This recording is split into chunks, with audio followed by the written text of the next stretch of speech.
मैं स्टार्ट। हाँ, तो हम अपनी क्लास को स्टार्ट करते हैं। लास्ट क्लास में हमारा जो चैप्टर नंबर 1 बायोलॉजी का चल रहा है, उसका जो हमने टॉपिक पढ़ा था वो था किंगडम्स वाला, 5 किंगडम्स। तो किस तरह 2 किंगडम थे, फिर इन 2 किंगडम्स पे क्या एतराज़ हुए, फिर विटिकर ने कौन से 5 किंगडम्स बनाए थे, हर किंगडम्स की क्या कैरेक्टरिस्टिक्स थी, फिर विटिकर पे क्या एतराज़ हुए, और फिर जब विटिकर पे एतराज़ उठे तो फिर मार्गलस और शिवर्ट्स ने उन एतराज़ों का किस तरह जवाब दिया, और फिर उन 5 नए किंगडम्स के नाम क्या थे। ये वो 5 किंगडम्स हैं। ये आगे भी एक चैप्टर में दोबारा हमारे पास रिपीट होगा, ये चैप्टर नंबर 5 में ये टॉपिक दोबारा रिपीट होगा, तो हम वहाँ पर भी इसको एक दफ़ा और इसका रिव्यू कर लेंगे। अब हम आगे बढ़ते हैं। कल हमने जाते टाइम एक टॉपिक स्टार्ट किया था, एप्लीकेशन ऑफ बायोलॉजी। तो हम उस टॉपिक को पढ़ते हैं, वापस कंटिन्यू कर लेते हैं, क्योंकि ज़रा कंप्लीट भी नहीं हुआ था हमारा वो टॉपिक। ठीक है जी। तो एप्लीकेशन ऑफ बायोलॉजी यानी कि बायोलॉजी का इस्तेमाल। जब हम बायोलॉजी पढ़ते हैं या हम कोई भी चीज़ पढ़ते हैं, तो ये भी तो देखना ज़रूरी होता है कि उसका फ़ायदा क्या है, उसको पढ़ने की इतनी ज़रूरत क्यों पेश आती है। तो यही कुछ मामला यहाँ पर भी है। बायोलॉजी की इस टॉपिक के अंदर हमने देखना होगा कि बायोलॉजी से हमें क्या फ़ायदा हो रहा है, बायोलॉजी के क्या फ़ायदे हैं, बायोलॉजी ने इंसान को क्या दिया, क्या इसका इंसान की और ये इंसानियत जो है इनकी वेलफेयर के लिए बायोलॉजी ने कितना कंट्रीब्यूशन किया है। ज़ाहिर है कोई चीज़ अगर आपके फ़ायदे में होगी, अगर आपको ज़्यादा कंट्रीब्यूशन देगी, तो फिर आप उसको उतनी ही अहमियत देते हो। तो बायोलॉजी की बहुत सारे फ़ायदे, बायोलॉजी की बहुत सारी एप्लीकेशन है, बायोलॉजी ने इंसानों को बहुत कुछ दिया है। यही वजह है कि हम बायोलॉजी में ना सिर्फ पढ़ रहे हैं, बल्कि हम बायोलॉजी में आज तक रिसर्च करते रहते हैं, नई से नई चीज़ें, नई सी नई डिस्कवरीज करते रहते हैं। पहली बात तो ये है कि चूंकि बायोलॉजी जो है वो जानदारों के बारे में पढ़ना, इसको आप बायोलॉजी कहते हो, तो इस ब्रांच में ये वाहिद ब्रांच है साइंस की जिसमें आपको लिविंग थिंग्स के बारे में मालूमात मिलती है। बाकी की जो ब्रांचेस हैं जैसे मैथमेटिक्स है, फिजिक्स है, केमिस्ट्री है, कहीं पर भी आपको जानदारों की मालूमात नहीं मिलेगी। If you are eager for living organisms, अगर आपको जुनून है लिविंग ऑर्गेनिजम्स की मालूमात हासिल करने का कि ये जानदार हमारी दुनिया में किस किस किस्म के हैं, कौन से एनवायरनमेंट में कौन कौन सा जानवर रहता है, किस तरीके से रहता है, जानदारों के बारे में अगर आपको कभी भी मालूमात चाहिए होगी तो वो आपको खाली इस एक ब्रांच के अंदर मिलती है जिसको कहते हैं बायोलॉजी।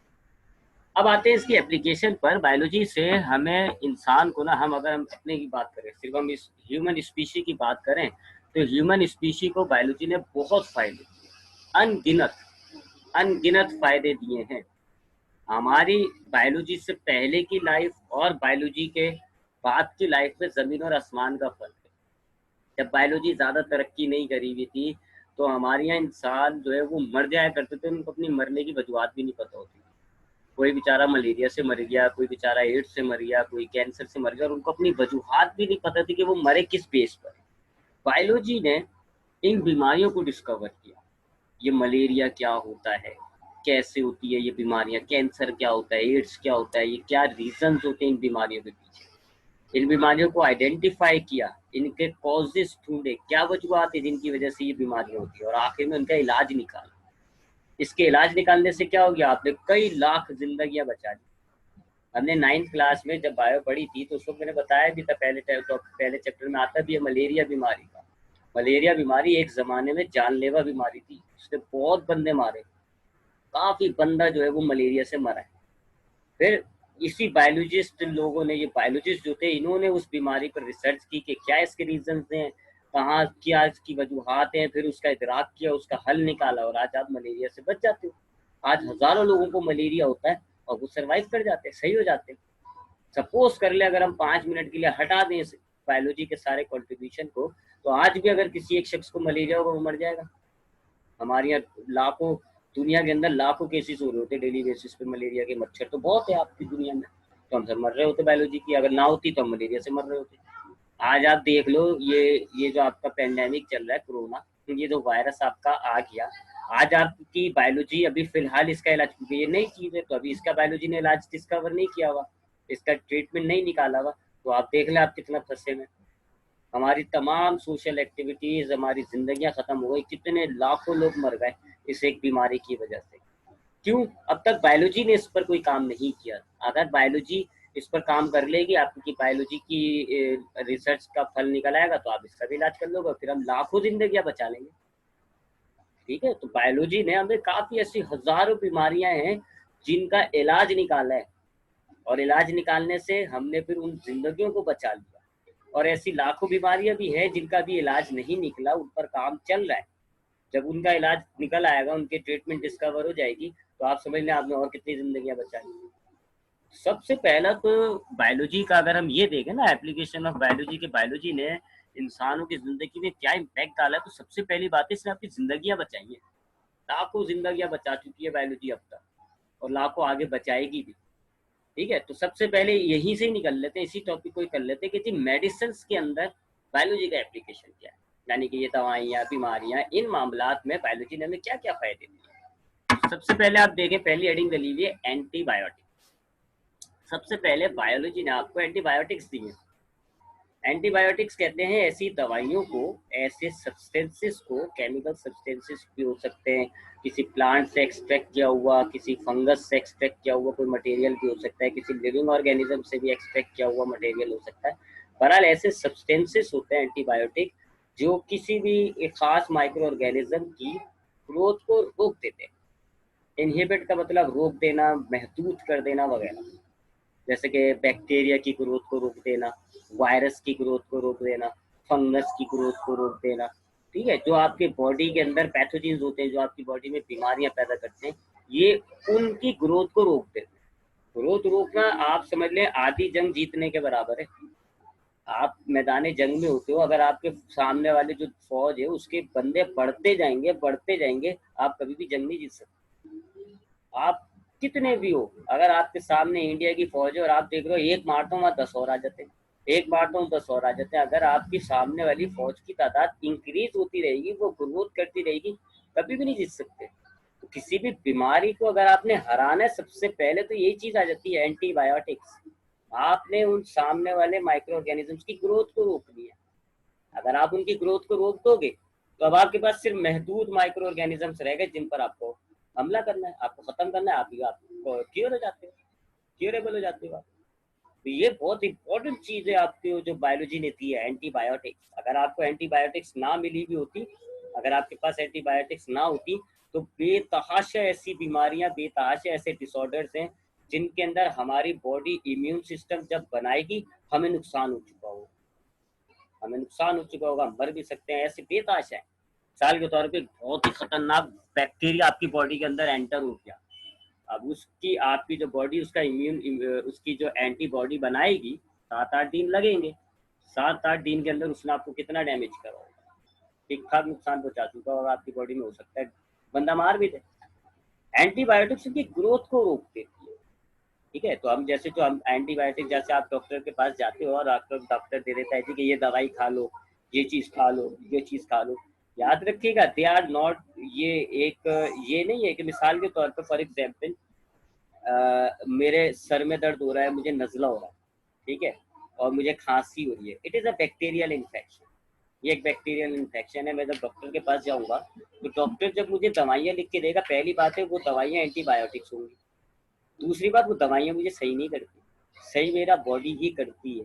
अल्लाह ने हमारे अंदर एक बहुत ही अच्छा निज़ाम दिया हुआ है जिसको हम कहते हैं इम्यून सिस्टम। सारी बीमारियों का इलाज वही करता है, ये दवाइयाँ इलाज नहीं करती। ये तो बस माइक्रो ऑर्गेनिजम्स की ग्रोथ को रोकती है।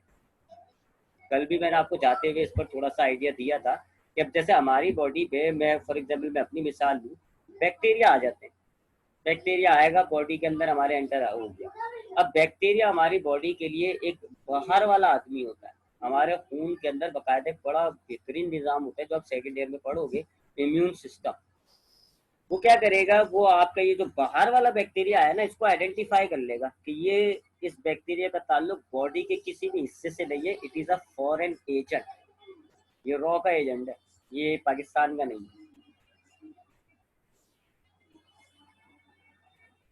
ठीक है, तो जैसे आपकी आईएसआई है ना, कोई भी बाहर का रॉ का बंदा आ जाता है, आईएसआई सब बंदों को पहचानती है पाकिस्तान के, तो वो जब देखेगी वो पहचान लेगी कि ये एजेंट है।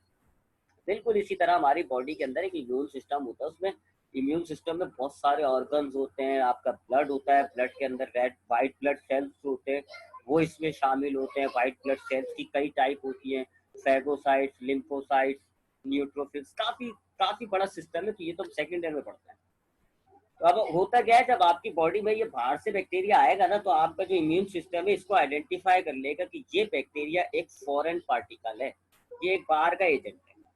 अब वो आइडेंटिफाई करेगा, तो आइडेंटिफाई करता है वो उस बैक्टीरिया के प्रोटीन से। उस बैक्टीरिया की जो वॉल पर प्रोटीन लगा हुआ होता है, उस प्रोटीन को, क्योंकि बैक्टीरिया का प्रोटीन जरा डिफरेंट होता है, हमारी बॉडी में वो नहीं है, उनकी जो बैक्टीरिया के अंदर है, तो वो उस प्रोटीन से आइडेंटिफाई कर लेगा कि ये एक फॉरेन पार्टिकल है।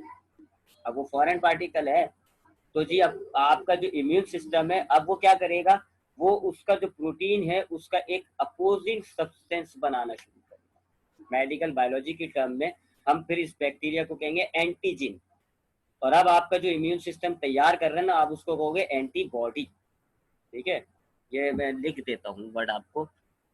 ये जो बैक्टीरिया आया ना, एक जो फॉरेन एजेंट आया है आपका, अब हम बायोलॉजी की टर्म में इसको कहेंगे एंटीजन है। एंटीजन कहते हैं प्रोटीन को, और जाहिर बात है आपके इम्यून सिस्टम ने बैक्टीरिया का प्रोटीन डिस्कवर किया है, लिहाजा इसको आप एंटीजन कहते हो। अब क्या होगा जी, अब क्या होगा, आपका जो इम्यून सिस्टम है, आपका जो इम्यून सिस्टम है वो इस एंटीजन को तो आइडेंटिफाई कर लिया, उसने पहचान लिया। आपके इम्यून सिस्टम ने बैक्टीरिया में पाए जाने वाला जो एंटीजन है उसको पहचान लिया, आइडेंटिफाई कर लिया कि ये बैक्टीरिया बॉडी का नहीं है, ये बाहर का है। अब आपका ये जो है इम्यून सिस्टम, ये क्या करेगा, इस एंटीजन का जो मुखालिफ सब्सटेंस होता है उसको हम कहते हैं एंटीबॉडी, वो तैयार करेगा, एंटीबॉडी तैयार करना शुरू करेगा। याद रखिएगा, एंटीजन एंटीबॉडी जब मिलते हैं ना, धमाका होता है, खत्म हो जाता है। ये अपोजिट है, जैसे है ना +2, इसको आप कह लें +2 है, इसको आप कह लें कि ये -2 है। अब +2 -2 मिलेगा, क्या होगा, 0, फिनिश। तो अपोजिंग सब्सटेंसेस है ये। एंटीजन का अपोजिंग होता है एंटीबॉडी, एंटीबॉडी का अपोज होता है एंटीजन। जब ये दोनों मिलेंगे खत्म हो जाता है।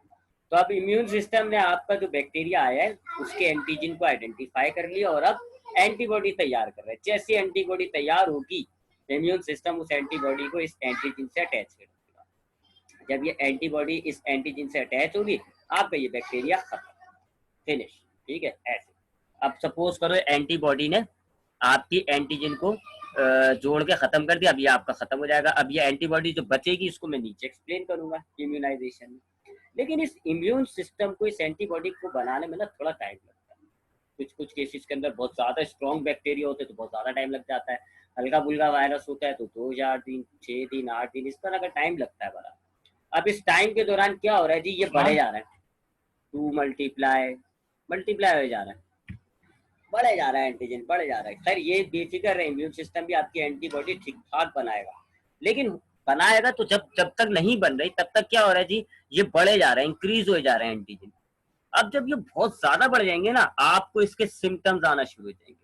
जाहिर बात है, आपकी बैक्टीरिया, आपके जिस्म में सपोज करो एक बैक्टीरिया आया था, अभी 2 दिन गुजरे हैं, आपका इम्यून सिस्टम एंटीबॉडी बना रहा है, लेकिन उस 2 दिन के अंदर आपका एक सिंगल बैक्टीरिया मल्टीप्लाई होकर 1000 बन गया, सपोज कर लें। अब उस 1000 बैक्टीरिया ने जब वो आपसे फीड करेगा, आपकी बॉडी में से खाना हासिल करेगा, अपने एंजाइम्स को डिस्चार्ज करेगा, तो आपकी बॉडी में सिम्टम्स आना शुरू हो जाएंगे। सर का दर्द, नाक बहना शुरू हो गई, गले में तकलीफ हो गई, ये सिम्टम्स आना शुरू हो जाते हैं, जिसको हम कहते हैं हमारी तबीयत खराब हो गई। हम भागे भागे जाते हैं डॉक्टर के पास। डॉक्टर इसका इलाज नहीं करता। डॉक्टर जानता है ये जंग चलेगी, 2-4 दिन बाद एंटीबॉडी तैयार हो जाएगी, बैक्टीरिया और इम्यून सिस्टम की जंग होगी, इम्यून सिस्टम जीत जाएगा। वो तो इसमें घुसेगा भी नहीं, वो तो बस आपके सिम्टम्स का इलाज करता है। आपको जो सिम्टम्स आ गए ना, 2 चीजों का इलाज करेगा डॉक्टर आपका। जैसे उसको आप गए और आपने बताया ना जी मुझे ये सिम्टम है, वो समझ गया जी आपकी बॉडी में बैक्टीरिया एंटर हुआ है, आपको बैक्टीरिया का इन्फेक्शन है और आपका इम्यून सिस्टम उसकी एंटीबॉडी सब तैयार कर रहा है। वो 2 काम करेगा। एक, आपके इम्यून सिस्टम पे मेहरबानी करेगा। क्या मेहरबानी करेगा, आपको वो एंटीबायोटिक्स देगा। एंटीबायोटिक्स, ये जो आप देखते हो ना, ये तस्वीर भी बनी हुई है, ये देगा। क्यों, एंटीबायोटिक्स क्या थी, ऐसी दवाइयां जो ग्रोथ रोक देती है, ताकि अब इसकी ग्रोथ रुक जाए, बैक्टीरिया अब मल्टीप्लाई होना बंद कर दे। एंटीबायोटिक जब आप खाओगे, अब आपका बैक्टीरिया 1000 था, 1000 ही रहा, अब वो बढ़ नहीं रहा, ताकि आपको मजीद कुछ सिम्टम्स ना हो। और बाकी कुछ आपको दवाइयां, आपका जैसे सर का दर्द है तो उस सिम्टम्स को, नजला हो रहा है तो उसका जरा उसका इलाज करने के लिए उनका देगा। इस जंग में वो नहीं पड़ेगा। ये जो आपको बैक्टीरिया का इन्फेक्शन हुआ, इसका इलाज बहरहाल आपकी बॉडी ही करती है। ये है एक बात। तो एंटीबायोटिक्स क्या होती है? ऐसे सब्सटेंसेस जो हमारे बॉडी के अंदर पाए जाने वाले जो माइक्रो ऑर्गेनिजम्स होते हैं उनकी ग्रोथ को रोक देती है। हमारे पास बायोलॉजी में सबसे पहला जो एंटीबॉडी बना था ना वो था पेनिसिलिन, जिसको 3 साइंटिस्ट ने डिस्कवर किया था। उनको इसको बनाने के अंदर उनको आप समझ लें नोबेल अवार्ड मिला था। ये इतनी बड़ी अचीवमेंट थी ये एंटीबायोटिक्स जो है ये इतनी बड़ी अचीवमेंट थी कि जिन 3 साइंटिस्ट ने इसको डिस्कवर किया था ना, इसको बनाया था, उनको नोबेल अवार्ड मिला था। 3 साइंटिस्ट ने इसको बनाया कैसे था? फंगस से हासिल किया था इस एंटीबॉडी को। वो फंगस जो है वो बैक्टीरिया का वो था मुखालफत, बैक्टीरिया खा जाया करता था, उसकी बॉडी से ये एक्सट्रैक्ट किया था पेनिसिलिन। और इसको जब इन्होंने बैक्टीरिया पे तजर्बाती तौर पे चेक किया तो इनको क्या महसूस हुआ कि जी बैक्टीरिया की ग्रोथ रुक रही है पेनिसिलिन की वजह से। और फिर इन्होंने कहा जी इसको तो अगर हम दवाइयाँ बना के खाएंगे तो ये हमारी बॉडी में अगर कोई फॉरेन पार्टिकल बैक्टीरिया आ जाएगा तो उसकी ग्रोथ रोक देगा। तो ये एंटीबायोटिक्स होती है। एंटीबायोटिक्स ऐसी दवाइयों को कहते हो, ऐसे सब्सटेंसेस को कहते हो आप, जो आपके बॉडी के अंदर जो पाए जाते हैं ना माइक्रो ऑर्गेनिजम्स, जो आपकी बॉडी में बाहर से एंटर हो जाते हैं, ये उनकी ग्रोथ को रोक देता है। ठीक है। अच्छा, एक और बात ये आप देख रहे हैं, एक और बात बताऊं आपको, ये आपको कम क्वांटिटी में लेना होता है, या आपको कम क्वांटिटी में लेना होता है। इसकी वजूहत ये होती है कि कुछ माइक्रो ऑर्गेनिजम्स आपकी बॉडी में पहले से भी मौजूद होते हैं जो आपके फायदे में होते हैं, एक बात। दूसरा, ये जो आपके व्हाइट ब्लड सेल्स होते हैं they are sort of micro organisms. आपके जो व्हाइट ब्लड सेल्स हैं ये भी आपके माइक्रो ऑर्गेनिजम्स ही के तर्ज के होते हैं, न्यूट्रोफिल्स खाली। इसके अलावा कुछ बैक्टीरिया आपकी इंटेस्टाइन में पाए जाते हैं जो आपके फायदे में होते हैं, आपकी डाइजेशन में हेल्प करते हैं। ये तो उनकी भी तो ग्रोथ को रोक देगा ना, उन पर भी तो इसका बैड इफेक्ट पड़ेगा। तो एंटीबायोटिक्स को हम कम मिकदार में लेते।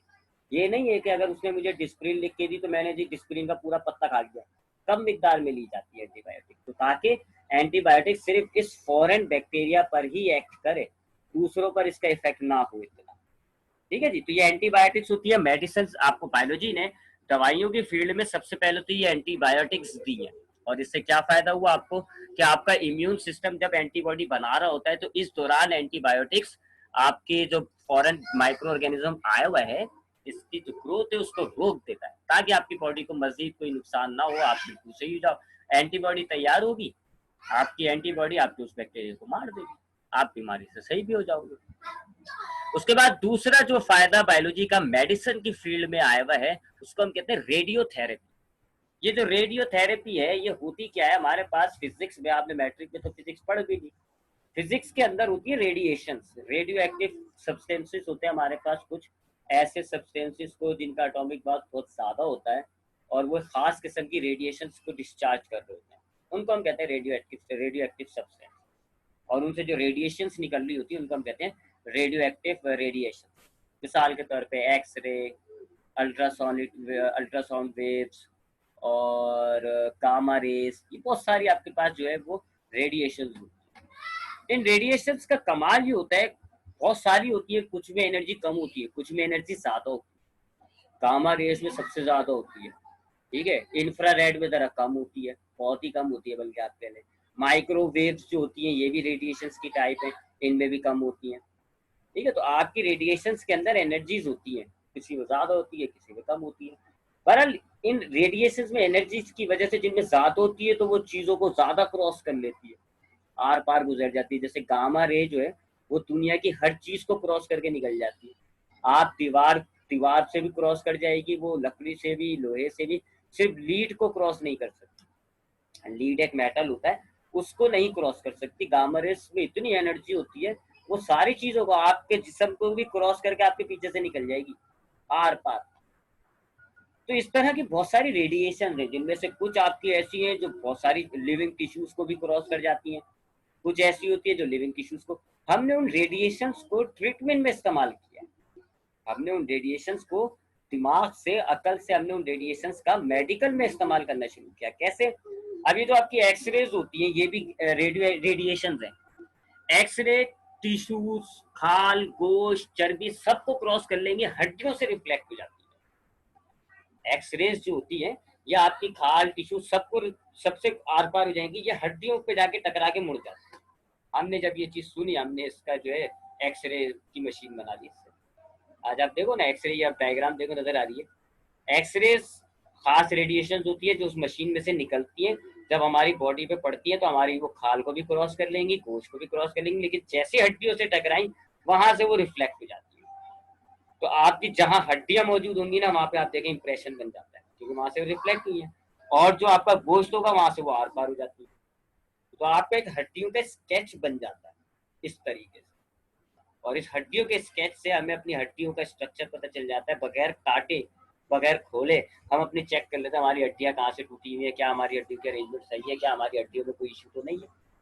तो एक्सरे की मदद से आप अपने इंटरनल हड्डियों को, बोन स्ट्रक्चर्स को देख लेते हो। हमने रेडिएशन का इस्तेमाल कर लिया। इसी तरीके से एक और किस्म की रेडिएशन होती है अल्ट्रासाउंड रेडिएशन। अल्ट्रासाउंड रेडिएशन में बहुत सारी रेडिएशन होती हैं। ये भी ऑर्गन से, ये हमारे पास हमारी बॉडी के अंदर एंटर तो जाएगी, कोश को भी एंटर कर देगी, उसके बाद ऑर्गन से टकरा टकरा के रिफ्लेक्ट होती है। अब उससे जब वो टकरा टकरा कर रिफ्लेक्ट होती है तो उस हिसाब से पूरा इमेज बना दिया जाता है। ये तस्वीर नजर आ रही है आपको, देखिए ये वाली, थोड़ी सी बड़ी करती, ये वाली।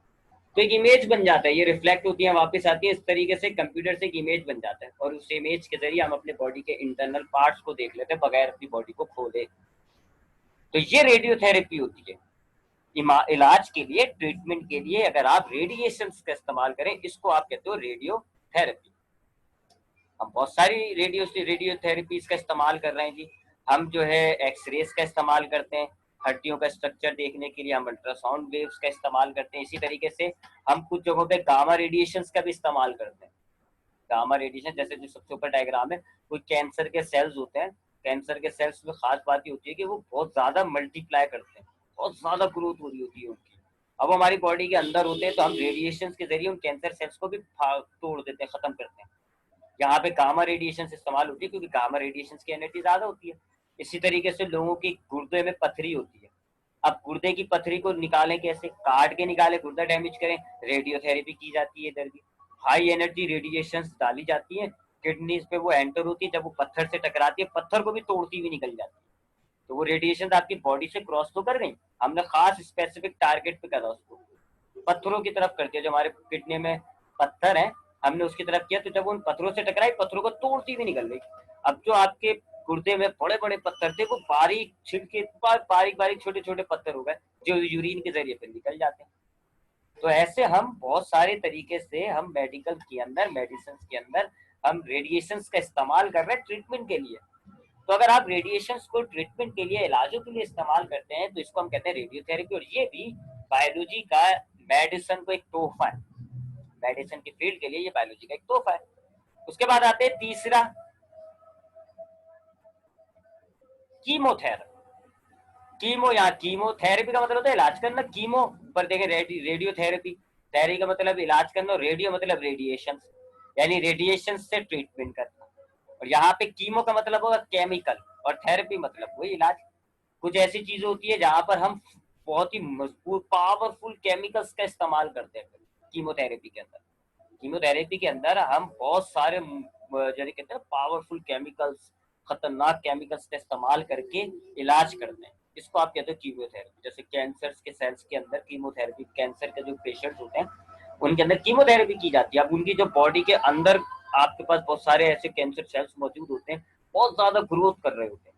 अब वहां पर कैसे पहुंचे जाए, वहां पर दिया जाता है केमिकल की डोज। बहुत सारे मुख्तलिफ केमिकल्स को मिला के एक पावरफुल केमिकल बना दिया जाता है और फिर वो उनकी बॉडी में इंजेक्ट किया जाता है।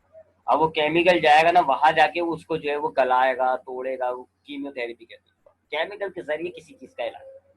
तो कीमोथेरेपी जो है ये भी आपको, क्योंकि केमिकल्स की मालूमात भले आपको केमिस्ट्री से मिल जाती है, लेकिन उसका प्रॉपर तरीके से इलाज, किस तरीके से उसको यूज किया जाए इलाज में, तो आपको बायोलॉजी बताएगी। तो कीमोथेरेपी भी आपको फिर बायोलॉजी का एक तोहफा है इंसानों के लिए। उसके बाद आते हैं अगली चीज है इम्यूनाइजेशन। इम्यूनाइजेशन क्या होता है? अब यहाँ पर फिर दोबारा आपको वो एंटीबायोटिक्स वाला टॉपिक जरा देखना पड़ेगा। आपको बताया था कि जब आपकी बॉडी में कोई बैक्टीरिया आ जाएगा तो आपका जो इम्यून सिस्टम होता है वो उस बैक्टीरिया को आइडेंटिफाई कर लेगा, समझ जाएगा कि ये एक बाहर की चीज है जिसका बॉडी से ताल्लुक नहीं है। अब हम बैक्टीरिया को कहेंगे एंटीजन। अब आपका इम्यून सिस्टम एक एंटीबॉडी तैयार करेगा, एंटीबॉडी तैयार करेगा। जैसे एंटीबॉडी तैयार हो जाएगी, आपका इम्यून सिस्टम उस एंटीबॉडी को बैक्टीरिया यानी एंटीजन से मिला देगा, आपका वो बैक्टीरिया खत्म हो जाएगा। ये आपकी बॉडी का एक नेचुरल डिफेंस सिस्टम है। जेनर था जेनर, अब मुझे सही याद नहीं है, शायद 1679 था। जेनर नामी, ई जेनर नाम का, एडवर्ड जेनर नाम का एक साइंटिस्ट था, उसने निकाला था ये तरीका इम्यूनाइजेशन। उस वक्त उसने स्मॉल पॉक्स पे निकाला था, लेकिन आज की तारीख में आप ये पोलियो और स्मॉल पॉक्स और पता नहीं कितनी कितनी रेबीज, मीजल्स, किन बीमारियों पे इम्यूनाइजेशन करते हैं। इम्यूनाइजेशन एक तरीका होता है, एक मेथड है जिसके जरिए हम अपनी बॉडी को किसी भी स्पेसिफिक बीमारी का पहले से उसकी इम्यूनिटी बनवा लेते हैं। यानी कि अभी मैं बीमार नहीं हुआ, फॉर एग्जाम्पल स्मॉल पॉक्स, मेरी बॉडी, अगर मैं इम्यूनाइजेशन ऑफ स्मॉल पॉक्स करूंगा, इसका मतलब ये होगा कि मेरी बॉडी का जो इम्यून सिस्टम है वो स्मॉल पॉक्स का इम्यूनिटी पहले से बना लेगा, ताकि अगर मेरी बॉडी के अंदर ये स्मॉल पॉक्स आए, मैं उस स्मॉल पॉक्स से बासानी कर सकता हूँ। देखिए अभी हमने ऊपर क्या देखा, बैक्टीरिया से जब हमारी इम्यूनिटी, इम्यून सिस्टम इलाज करा रहा है, हमारी हम इम्यून सिस्टम से जब इलाज करते हैं, टाइम बड़ा खराब है। इम्यून सिस्टम को बनने में, एंटीबॉडी को बनने में 5-6 दिन लग रहा है, 7 दिन लग रहे हैं, इस दौरान हमें नुकसान होगा। चले वो बैक्टीरिया तो एक छोटा सा है, वो क्या नुकसान करेगा, हमारा सर का दर्द कर देगा, नजला कर देगा, बुखार कर देगा, लेकिन वो हम सही कर लेंगे। लेकिन जरा सोचे, पोलियो, पोलियो बीमारी के अंदर आपके मसल्स खराब हो जाते हैं, जिसमें फिर मसल्स की ग्रोथ रुक जाती है। पोलियो वायरस अब आपकी बॉडी में आ गया, अब आपका इम्यून सिस्टम एक्टिव हुआ, उसने उस पोलियो वायरस की एंटीबॉडी बनाना शुरू करी, 7-8 दिन में उसने बना दिया, और फिर उस एंटीबॉडी के जरिए उस वायरस को मार दिया। लेकिन इस 7-8 दिन में जो पोलियो वायरस आपकी डैमेज करेगा ना बॉडी को, वो इरिवर्सिबल है, उसको आप कभी भी सही नहीं कर सकते, क्योंकि उसने आपके मसल्स ग्रोथ को रोक दिया, आपका मसल खराब हो गया। अब आपका मसल खराब हो गया, अब उसको कैसे दवाइयों से सही करोगे? नहीं, तो यहाँ फंस रहे थे। तो जेनर ने एक तरीका निकाला, उस तरीके को हम कहते हैं इम्यूनाइजेशन। क्या तरीका होता है ये? इसके अंदर आप जिस बीमारी का, मिसाल के तौर पे पोलियो, पोलियो की बात कर लेते, पोलियो का एक वायरस आप बॉडी के अंदर इंट्रोड्यूस करोगे, जानबूझ के अपने आप को पोलियो बीमारी में डालोगे। आप पोलियो क्या है, आप अपनी बॉडी में पोलियो वायरस डाल दोगे, एक जानबूझकर अपने आप को पोलियो में मुब्तला कर दोगे। लेकिन ये पोलियो वायरस जो है वो ग्रोथ करने के काबिल नहीं है, अनेबल टू ग्रोथ, ये सिसाइल कहते हैं, बेकार है ये ग्रोथ ही नहीं कर सकता, और वायरस का काम तो ग्रोथ ही करना है। तो ये तो बस एक आपने डाला, ये वन डाला है और ये वन ही रहेगा।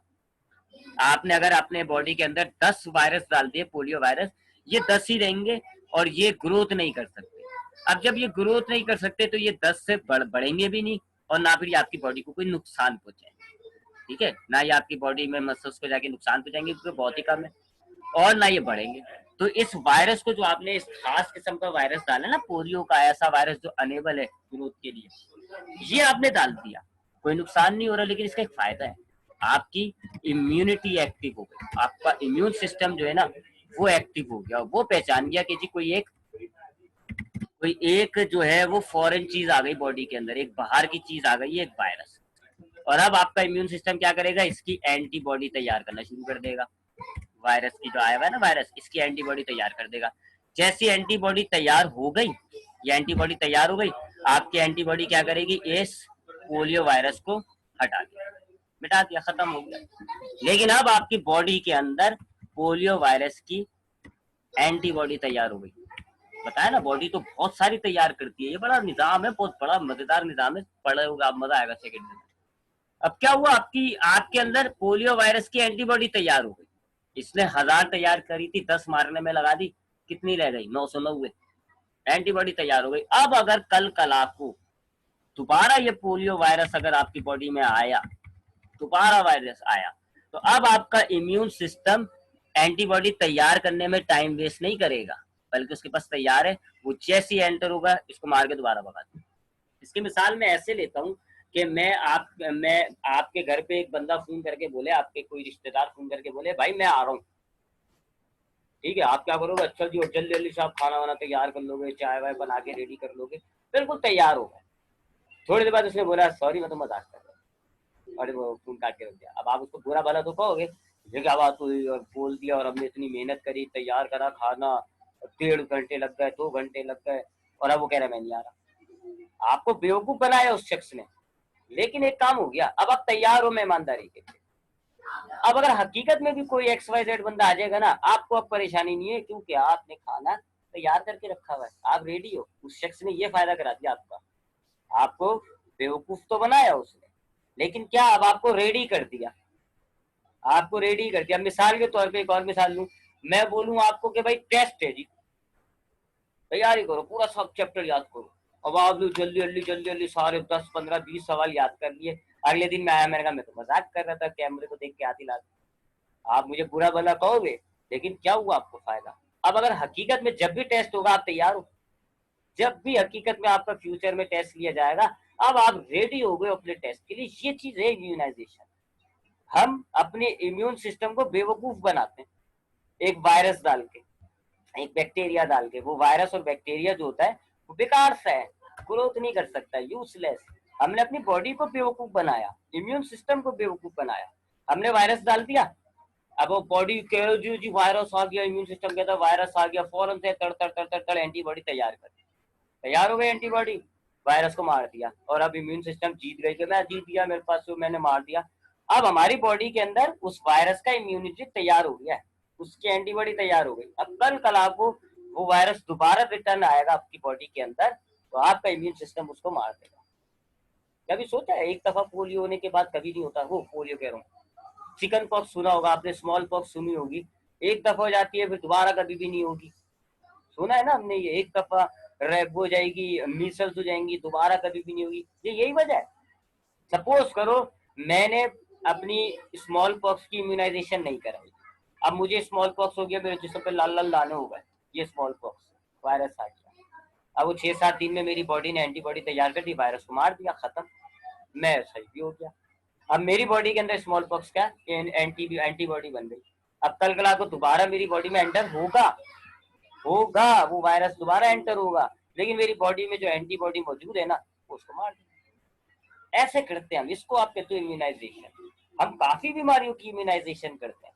आप देखते हो पाकिस्तान में जब बच्चा पैदा होता है तो उसको कहते हैं जी हिफाजती टीके लगेंगे, उसको कतरे, जो सब इम्यूनाइजेशन होती है, कतरे लगाए जाते हैं, इंजेक्शन लगाए जाते हैं। उसके इंजेक्शन क्या है जी, पोलियो के कतरे पिला रहे हैं। पोलियो के जो कतरे हैं ना, एक्चुअली वो पोलियो के वायरस हैं।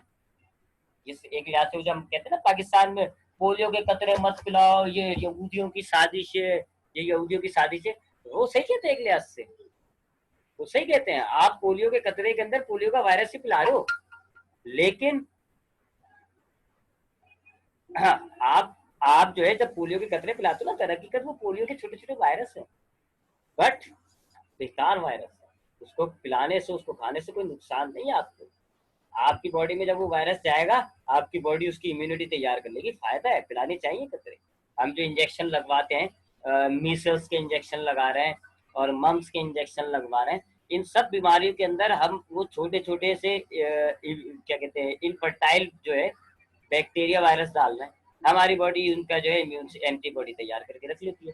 अब जब आपने सारे इंजेक्शन लगा दिए ना, अब आपकी बॉडी में ठीक ठाक इम्यूनिटी हो गई है। अब आपके अंदर जो है स्मॉल पॉक्स की भी एंटीबॉडी आ गई, क्योंकि उसने हराया है।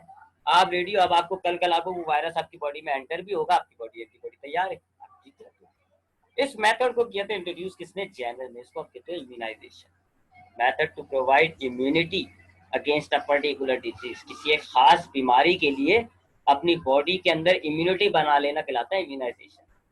ठीक, इसको बहुत ही अच्छी चीज है। अच्छा, अब एक मुझसे एक दफे स्टूडेंट ने सवाल किया कि सर मैंने बचपन में स्मॉल पॉक्स का या मीसल्स का मैंने इंजेक्शन लगाया, मुझे तो फिर भी हो गया। तो इसका जवाब देखें, मैंने अपने बच्चों के ना मीसल्स का इंजेक्शन लगवाया था। मीसल्स कहते हैं हमारे कान के नीचे जो ना ये वाली हिस्सा यहाँ पे होते हैं, वो स्लैवरी ग्लैंड, ये फूल जाता है, फूल के काफी बड़ा हो जाता है साइज का, इसको कहते हैं मीसल्स। मैंने अपने बच्चे के मीसल्स की इम्यूनाइजेशन कराई थी। इम्यूनाइजेशन मैंने अपने बच्चे में मीसल्स की कराई थी, लेकिन मेरे बच्चे को हुआ। ये क्या चक्कर है? तो असल में भाई ये दो तरफा जंग है। ये नहीं है कि आप वायरस को बेवकूफ बना रहे हो, वायरस बैक्टीरिया भी इवॉल्व होता है, ये एक लंबी कहानी है। हमने हमारे पास जो शुरू के अंदर दुनिया के अंदर पहले मीसल्स बीमारी बड़ी खतरनाक चल रही थी, लोगों के भाई मेंढक की तरह फुले हुए होते थे। मैंने तो दौर भी देखा है, वो दौर जब मीसल्स फैली हुई थी पाकिस्तान के अंदर, हर दूसरे शख्स को, क्योंकि वायरल डिजीजें फैलती थी, ये जैसे ये है ना आपका कोरोना, कोरोना वायरल डिजीज है, फैलता है, इसी तरह मीसल्स भी जो है वो वायरल डिजीज है, फैलती है। तो मैंने तो अपने बचपन में देखा था, मुझे खुद भी हुए थे जाती तौर पे। फैल रहा है जी हर किसी, जिस एक खानदान घर के अंदर एक शख्स को हो गया तो पूरी फैमिली को हो रहा होता था, क्योंकि ये वायरल डिजीज से फैल रहा था। फिर क्या हुआ, इसका इलाज तो निकल गया, इसका इलाज मिला एंटीबॉडी, लेकिन फिर इसकी इम्यूनाइजेशन शुरू कर दी गई हुकूमतों की तरफ से पूरी दुनिया में। यदि जो भी बच्चा पैदा होगा उसको जो है मीसल्स का जो वायरस है, उसकी जो बेकार सा वायरस, उसको इम्यूनाइजेशन के नाम पे उसकी बॉडी में डालो ताकि उसकी बॉडी इसकी एंटीबॉडी तैयार करे। जो ही हुआ जी, एक खास जनरेशन तक 3-4 साल 8 साल तक जो पैदा हो रहे थे बच्चे, सबों के अंदर इसकी मीसल्स की इम्यूनाइजेशन की गई। अब जब इम्यूनाइजेशन की गई तो उन सब बंदों के अंदर इसका वायरस डाल दिया। आपकी जो इम्यून सिस्टम है उसने उसका मुकाबला किया, एंटीबॉडी तैयार कर दी।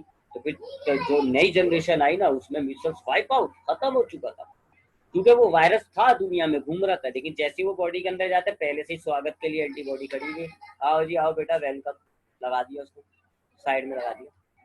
तो लोगों की बॉडी में गया मीसल्स वायरस, लेकिन एंटीबॉडी तैयार थी, मार दिया। तो फिर क्यों अब दोबारा से उठ गई है?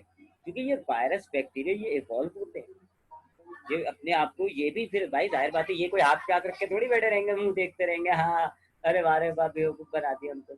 ये भी इवॉल्व होते हैं जी सिचुएशंस के एतबार से, ये भी अपने जिस्म के अंदर, अपनी बॉडी के अंदर चेंजिंग्स करते हैं।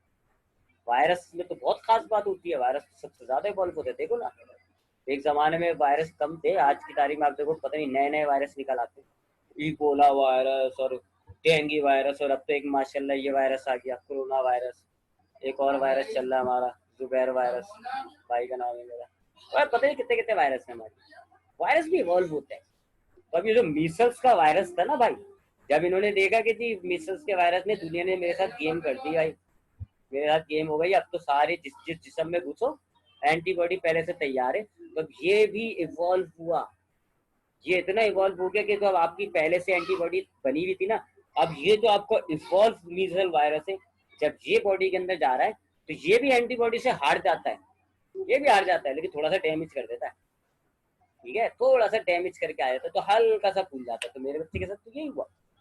मेरे बच्चे को, मैंने अपने बच्चे को मीसल्स की इम्यूनाइजेशन कराई हुई थी, मेरे बच्चे के अंदर ये एंटीबॉडी थी, लेकिन जो उसके बॉडी के अंदर मीसल वायरस आया हुआ ना, वो थोड़ा इवॉल्व था, वो टेढ़ा था मेरी तरह, वो टेढ़ा था, घुसा, जैसी घुसा एंटीबॉडी ने उसकी दुर्गत निकाल दी, दुर्गत बना के उसको बाहर तो निकाल दिया, लेकिन थोड़ा सा वो डैमेज करता हुआ चला गया, हल्का सा फूल गया था, 2-3 दिन में सही भी हो गया। तो याद रखिएगा, ये जो माइक्रो ऑर्गेनिज्म है ना, ये भी इवॉल्व होते हैं, ये भी हार नहीं मानते। इसलिए आपको मेडिकल फील्ड के अंदर हर ये नहीं है कि इम्यूनाइजेशन आपने इजाद कर ली, बहुत बड़ा ब्रेक थ्रू हुआ और अब आप बैठ गए, नहीं, आपको मेडिकल के अंदर फिर इवॉल्व करना है, क्योंकि आपका जो दुश्मन है वायरस बैक्टीरिया, वो अपने आप को इवॉल्व कर रहा है, तो फिर हमें भी अपने आप को इवॉल्व करना होता है। हम भी फिर अपने आप को, हम नई टेक्निक्स लाएंगे। अगर हम देखेंगे इम्यूनाइजेशन के अंदर अब फॉल्ट आना है, अब हम कोशिश करेंगे इम्यूनाइजेशन से कोई बेटर तरीका निकालने, तो हमें भी इवॉल्व होना पड़ता है। इम्यूनिटी के बाद ये हमने देख लिया जो हमारा बायोलॉजी है, इसने मेडिसिन के अंदर क्या कंट्रीब्यूशन किया, बहुत कंट्रीब्यूशन किया, बल्कि बायोलॉजी का तो दूसरा नाम आप कह सकते हो मेडिसिन, क्योंकि हमारे यहाँ तो यही समझा जाता है ना, जो बायोलॉजी पढ़ेगा वो डॉक्टर बनेगा, है ना, जो बायोलॉजी पढ़ेगा डॉक्टर बनेगा। तो बायोलॉजी का तो असल मकसद ही लोगों की मेडिकल पॉइंट ऑफ व्यू से हेल्प करना है। ठीक है, उसके बाद ये मेडिसिन के बाद अब हमने देखना है एनवायरमेंट। बायोलॉजी ने एनवायरमेंट के एतबार से हमें क्या वेलफेयर किया, एनवायरमेंट के एतबार से, यानी आपके जो माहौल है उसके एतबार से आपको क्या फायदा दिया। तो सबसे पहली चीज है प्रोटेक्शन। आपको बायोलॉजी की मालूमात से, पहली बात बायोलॉजी से आपको पता चलता है जानदार क्या चीज है, फिर आपको ये पता चलता है कि जानदारों के लिए क्या चीज फायदेमंद है, क्या चीज नुकसानदेह, ये पता चलता है आपको। जैसे कि आपको बायोलॉजी की मालूमात से ही तो पता चला ना कि प्लांट्स के लिए ऑक्सीजन गैस जो है, ऑक्सीजन गैस वो निकालता है और कार्बन डाइऑक्साइड गैस उसको चाहिए होती है। ठीक है, ये चीज आपको पता चली। इसी तरह बायोलॉजी की मालूमात से आपको पता चला कि इंसानों के लिए कार्बन डाइऑक्साइड नुकसानदेह, और वो, हाँ, कार्बन डाइऑक्साइड नुकसानदेह वो निकालता है और ऑक्सीजन इंसानों को चाहिए। अब आपको जब पता चलता है बायोलॉजी की मालूमात से कि लिविंग ऑर्गेनिज्म को क्या चीज चाहिए, क्या चीज उसके लिए नुकसानदेह है, तो आप फिर कोशिश करते हो कि आपके एनवायरनमेंट के अंदर जो चीज चाहिए वो हो, जो नहीं चाहिए वो ना हो। ठीक है, इसको हम कहते हैं, अगर आपके पास जो नेगेटिव चीजें आ जाए ना एनवायरनमेंट, उसको हम कहते हैं पोल्यूशन। तो हम फिर पोल्यूशन को इरेडिकेट करते हैं। ठीक है, अगर पोल्यूशन किसे कहते हैं, आपके एनवायरनमेंट में ऐसी चीज ले आओ जो आपके लिए नुकसान दे, उसको आप कहोगे कि आपका एनवायरमेंट पोल्यूशन। जैसे पानी आपके लिए फायदेमंद है, लेकिन पानी में अगर मैं कचरा डाल दूँ तो कचरा आपके लिए तो फायदेमंद थोड़ी है, तो अब ये क्या होगा, पोल्यूशन हो गई।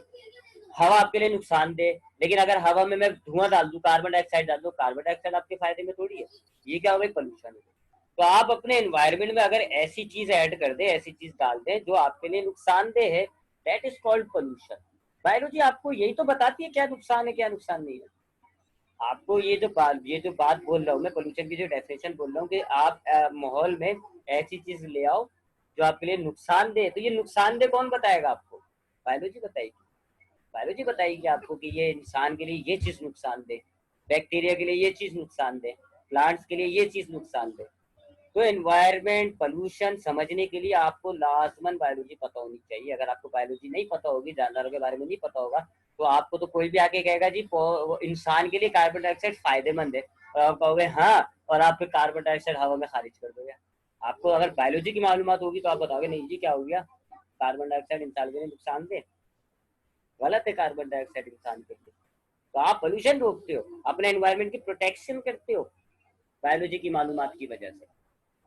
मिसाल के तौर पे आपको पता है ना कार्बन डाइऑक्साइड नुकसानदेह, अभी जो फैक्ट्रियां कार्बन डाइऑक्साइड खारिज कर रही है, जो गाड़ी के धुएं कार्बन डाइऑक्साइड खारिज कर रहे हैं, आप इन पर एहतजाज कर रहे हो, इन पर बैंड लगाने की कोशिश कर रहे हो, क्यों? आपको पता है, बायोलॉजी ने आपको बताया ना कि कार्बन डाइऑक्साइड इंसानों के लिए नुकसानदेह। फिर आप डिमांड करते हो पौधे उगाओ, भाई क्यों? क्योंकि बायोलॉजी ने आपको बताया कि पौधा जो है कार्बन डाइऑक्साइड एब्जॉर्ब कर लेता है फोटोसिंथेसिस के दौरान। तो आपको अगर अपने माहौल को बचाना है, अपने माहौल की पोल्यूशन को खत्म करना है, अपने माहौल की प्रोटेक्शन करनी है, यू नीड बायोलॉजी। आपको बायोलॉजी चाहिए, otherwise you can not do anything regarding environment. यही कंट्रोल भी हो जाता है आपका, आपका जो एनवायरमेंट। अब कंट्रोल में इंशाल्लाह आपको नेक्स्ट क्लास में पढ़ाऊंगा। यहाँ तक मैंने आपको पढ़ा दिया प्रोटेक्शन का, कंट्रोल में इंशाल्लाह, क्योंकि अब मेरा टाइम हो गया है, मुझे फिजिक्स की भी क्लास लेनी होती है। ठीक है, तो अब हम नेक्स्ट वीक मुलाकात करेंगे। ये चैप्टर खत्म होने वाला है, इस चैप्टर के बाद मैं इस चैप्टर का ऑनलाइन टेस्ट लूंगा। ठीक है, तो अभी ये चैप्टर अभी है हमारा थोड़ा सा, तो नेक्स्ट वीक भी क्लासेस होंगी। बकरा ईद की वजह से देखते हैं कौन सी छुट्टी मिलती है, अदरवाइज क्लासेस तो है दो तीन, एक दो तो होंगी। तो अभी ये चैप्टर का थोड़ा सा रह गया, एंड टाइम चल रही है। जैसे ये चैप्टर खत्म होगा तो हम लेंगे इस चैप्टर का एक ऑनलाइन टेस्ट लेंगे। ऑनलाइन टेस्ट का तरीकाकार ये होगा जैसे कि वाइवाज होते हैं, जैसे प्रैक्टिकल में वाइवा होते हैं ना, आपको मैं बता दूंगा जी पूरा चैप्टर अब नंबर 1 है, इसकी सारी चीज अच्छी तरीके से समझ लो। चाहो तो रिकॉर्डिंग लेक्चर्स देख लो, पुराने लेक्चर्स देख लो, चाहो तो आप टॉपिक्स को याद कर लो। फिर मैं यहाँ पर आपसे रैंडमली क्वेश्चन करूंगा। आज ही सादिया, पहला सवाल आपका ये कि मुझे बताएं, माइक खोल के स्पीक करना होगा, चैट नहीं, मुझे बताएं कि जी इसका जवाब क्या है। ठीक है, आप मुझे ओरली जो है उसका जवाब दोगी माइक के अंदर कि जी सर इसका ये एनवायरनमेंट ये होता है, ये होता है। मैं यहाँ पे आपकी नंबरिंग करूँगा। ठीक है, अगर आपने कैमरा भले ऑन ना करें, आप ज़्यादा से ज़्यादा क्या करेंगे, आप नोट्स खोल के देख लेंगे। ठीक है, तो वो तो यहाँ टाइम चल रहा होगा, मैं आइडिया हो जाएगा मुझे। मैं आपसे बोलूँगा ना सादिया ये बताया एनवायरनमेंट क्या होता है, अगर आप 5 मिनट भी रुक गए मैं समझ के आप चीटिंग कर रही। खैर आप नहीं करती हो, आपको तो मैं बहुत अच्छी तरह जानता हूँ, वो दूसरी लड़की जो उनको भी मैं बहुत अच्छी तरह जानता हूँ, इसलिए बायोलॉजी में मैं ये रिस्क खेल सकता हूँ कि मैं इस तरह ऑनलाइन टेस्ट लूँ। ठीक है, तो इंशाल्लाह जैसे ये चैप्टर खत्म होगा तो मैं एक ऑनलाइन टेस्ट लूंगा। आपको नोट्स मैंने प्रोवाइड करे हैं, आपको मैंने टॉपिक भी समझाया है, पुरानी वीडियोस भी सेंड की हुई हैं, उन वीडियोस को लाजमी देख लिएगा उस टेस्ट के हवाले से। कोई सवाल हो तो मुझसे पूछ लिएगा। ठीक है, कोई सवाल है अभी तो पूछें, अदरवाइज फिर हम अपनी क्लास को खत्म कर